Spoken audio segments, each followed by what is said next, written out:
accomplish a wondrous and great deed. Before succumbing to the conquering combination of white people's diseases, soldiers, and endless streams of settlers, young Shoshone men had entered adulthood by performing a great deed. Perhaps they counted coup against the Blackfeet, or stole horses from the Nez Perce, or struggled for months to memorize the elaborate and lengthy rituals surrounding the Beaver Society's medicine bundle.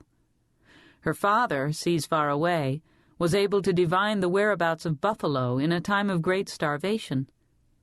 Also there were stories, not many to be sure, of Shoshone women who had become warriors.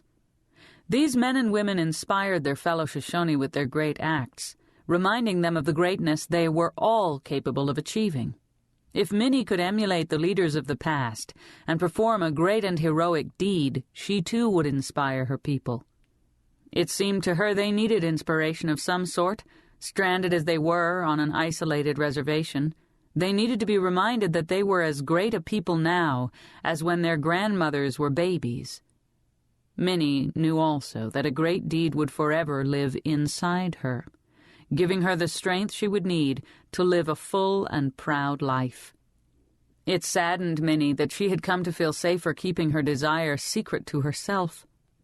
She had tired of having her grand aspirations mocked, and though stories were still told of Shoshone youths of old who had performed great deeds, there was now never talk or encouragement of such rash actions. These days it was thought pointless, even dangerous, to enter adulthood with heroics or magnificence.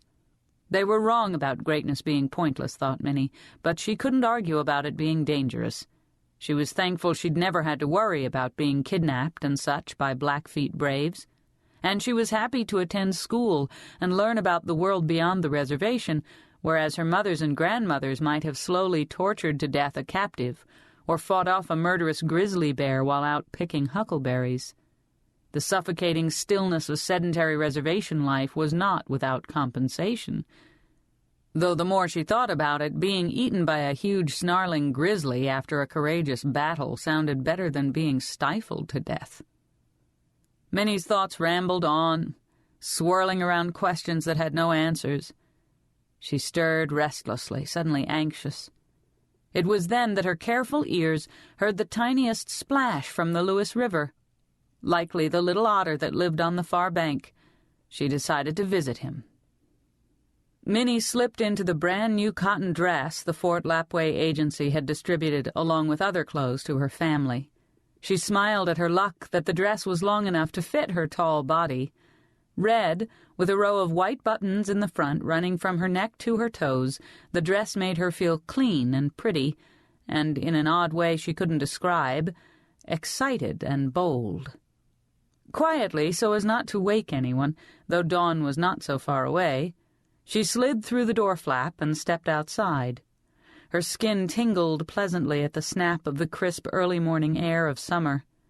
But for the soft rustle of the river and the sound of her own breath, the world was without sound.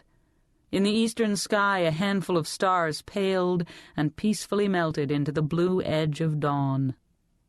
A half-moon dipped low in the west, brushing the jagged snow-capped peaks of the Sawtooth Range, and illuminating some 30 tepees lining the shore.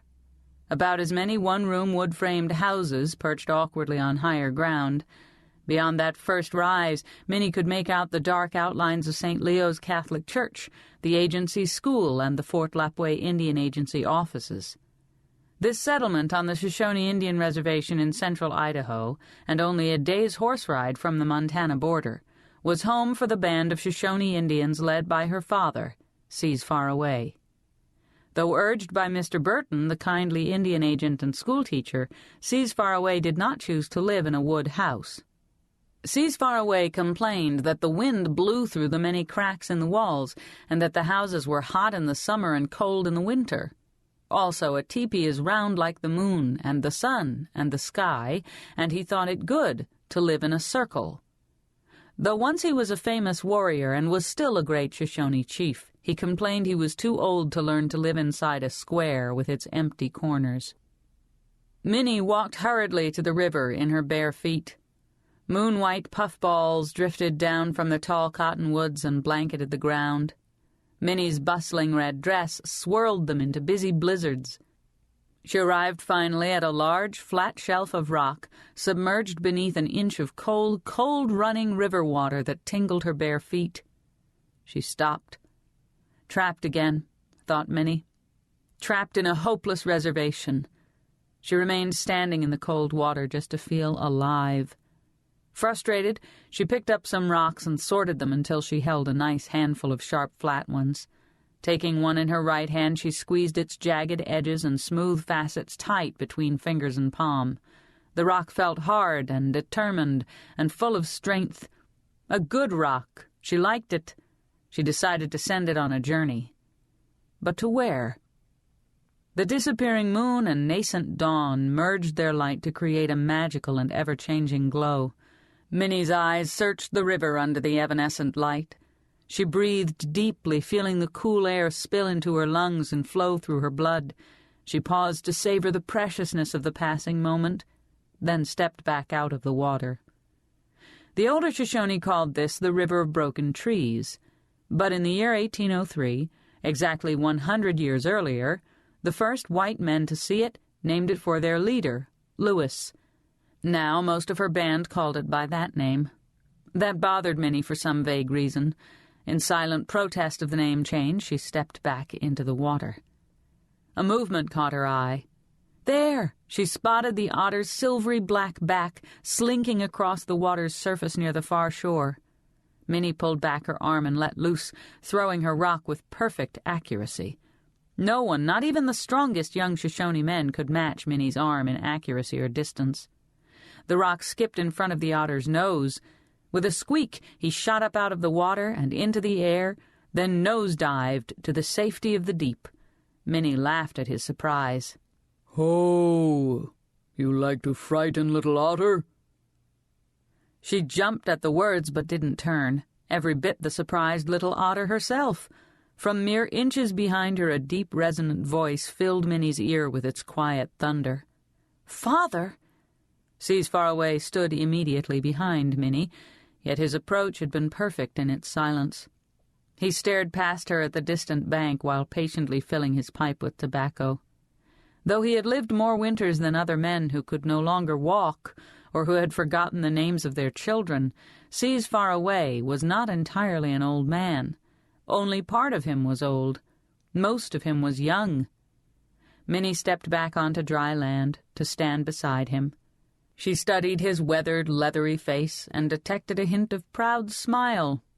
He is right to be proud to sneak up on me, she thought. He is as agile and crafty now as when he was a young brave, and because he has grown wiser with the passing of many winters, even the white people respect him as a great chief.